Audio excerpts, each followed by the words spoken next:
ಮೂರ್ತಿತ್ವೇ ಪರಿಕಲ್ಪಿತ ಉಷಶಬ್ರತ ವರ್ತ್ವಾ ಪುನರ್ಜನ್ಮನ ಆತ್ಮೇ ಆತ್ಮವಿದಾಂ ಕೃತಶ್ಚಜುತಾಂ ಭರ್ತಾಮರದೋತಿಷಾಂ ಲೋಕಾನಾಂ ಪ್ರಳಯೋದ್ಭವ ಸ್ಥಿತಿ ವಿಭುಶ್ಚಾನೇಕತಾಯ ಶ್ರುತೌ ವಾಚಂ ನ ಸದಾತ್ಮನೇಕ ಕಿರಣಂ ಸ್ತ್ರೈಲೋಕ್ಯ ದೀಪೋ ರವಿ ಸರ್ವಮಂಗಲದಾತಾತೌ ಪಾರ್ವತಿ ಪರಮೇಶ್ವರೌ ಗಣೇಶ ಸ್ಕಂದನಂತಿ ಪ್ರಜ್ಞ ಸಂಯುಕ್ತ ವಂದೇ ವಾಂಛಿತ ಸಿದ್ಧಯೇ ಓಂ ನಮೋ ದೇವ್ಯೈ ಮಹಾದೇವ್ಯೈ ಶಿವಾಯೈ ಸತತಂ ನಮಃ ನಮಃ ಪ್ರಕೃತಿಭದ್ರಾಯೈ ನಿಯತಃ ಪ್ರಣತಃ ಸ್ಮರತಾಂ.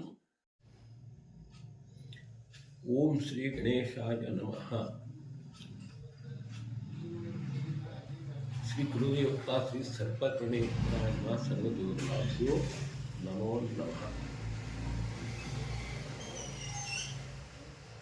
ನಾನು Shri Krishna S Bhat, astrologer from Navanagar, Hubballi. ಇವತ್ತು ನನಗೆ ಸಂತೋಷದ ವಿಷಯ ಅಂತಂದರೆ, ಈ ಹಿಂದೆ ಮೋದಿ ಹೊರಸ್ಕೋಪನ್ನು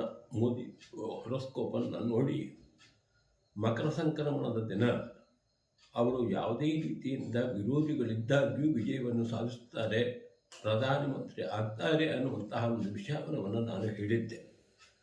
ಆ ಪ್ರಕಾರ ಇವತ್ತಿನ ದಿನ ಶ್ರೀ ನರೇಂದ್ರ ಮೋದಿಯವರು ನಮ್ಮ ಭಾರತದ ಪ್ರಧಾನಮಂತ್ರಿಯಾಗಿ 7:22ರಿಂದ 25 ಒಳಗಿನ ಧನುರ್ಲಗ್ನ ತುಲಾ ಅಂಶದಲ್ಲಿ ಅವರು ಪ್ರಮಾಣ ವಚನವನ್ನು ಸ್ವೀಕರಿಸಿದ್ದಾರೆ.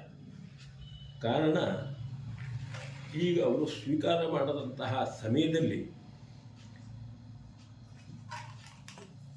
ಕೃಷಿ ಪದ್ಧತಿಯಂತೆ 5ನೇ ಸ್ಥಾನದಲ್ಲಿ ರಾಹು, ಗುರು, ರವಿ, ಬುಧ, ಶುಕ್ರ ಇದಿಷ್ಟು ಗ್ರಹಗಳು 11ನೇ ಮನೆಗೆ ದೃಷ್ಟಿ ಕೊಟ್ಟಿರುವುದರಿಂದ ಮತ್ತು 8ನೇ ಸ್ಥಾನದಲ್ಲಿ ಕೇತು, 7ನೇ ಸ್ಥಾನದಲ್ಲಿ ಚಂದ್ರ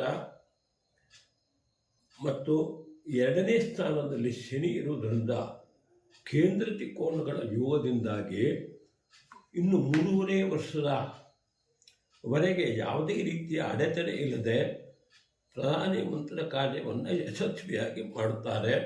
3.5 ವರ್ಷದ ನಂತರವೂ ಕೂಡ ಒಂದು ರಾಹು ಗ್ರಹ ಮಾತ್ರ ಇರುವುದರಿಂದ ಜಾಗ್ರತೆಯನ್ನು ವಹಿಸಿ ಅವರು 5 ವರ್ಷದವರೆಗೂ ಪ್ರಧಾನಮಂತ್ರಿ ಆಗ್ತಾರೆ. ಇವತ್ತು ದೈವಿ ಭಕ್ತರಾದಂತಹ ಶ್ರೀ ನರೇಂದ್ರ ಮೋದಿಯವರು ಪ್ರಧಾನಮಂತ್ರಿ ಆದ್ದರಿಂದ ನಮ್ಮ ಭಾರತದ ಎಲ್ಲ ಪ್ರಜೆಗಳಿಗೂ ಅನುಕೂಲತೆ ಆಗಲಿ.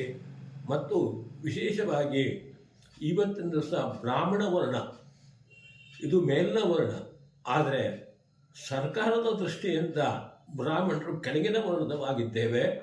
ನಮಗೆ ಇನ್ನು ಮುಂದೆ ಜೀವನವನ್ನು ಮಾಡ್ಕೊಂಡು ಹೋಗೋದು ಅಂತಂದರೆ ನಮ್ಮ ಮಕ್ಕಳು ಮರಿಗಳಿಗೆ ನೌಕರಿ ಲಭ್ಯ ಆಗ್ತಾ ಇಲ್ಲ.